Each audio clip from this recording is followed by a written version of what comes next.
I don't really have a dog in this fight personally. I don't smoke pot, and I don't really want to.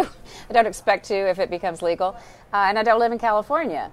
But it seems to me, I've been convinced by people in law enforcement and the judicial system that we can really allocate our resources in much more in much better ways than arresting people for simple possession of marijuana. In 2008, for example, in California, there were 60,000 arrests just for simple possession of marijuana. And it seems to me a very, huge waste of manpower, resources, et cetera, et cetera. There's so many arguments you can make in favor of legalizing it that that I really I can't come down on the other side. So Kathleen, all right, and you're a conservative. You're a conservative. So what are you saying? Are you saying? Well, this is a conservative position. Are you saying this should be states' rights? Right? Am I correct? Well, it makes sense to me. Why not let a state do this and then as an experiment, and we'll see how it goes. We can always undo it. But California seems the right place to start. I'm not sure we'll be able to tell the difference. I'm just kidding.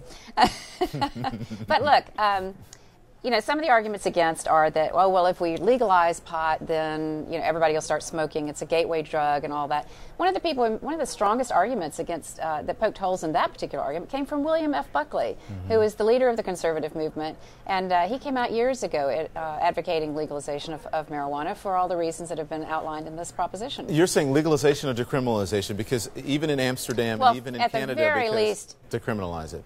At the very least, decriminalization. And as far as the gateway drug goes, William F. Buckley made an amazing comment on that. He said, if you think that marijuana leads to other drugs, that's like, you may as well say that all rapists, start with masturbation. That's his quote, not mine. Yeah. And as far as the Netherlands, let's just look at the Netherlands for an example, where, marijuana use is permitted.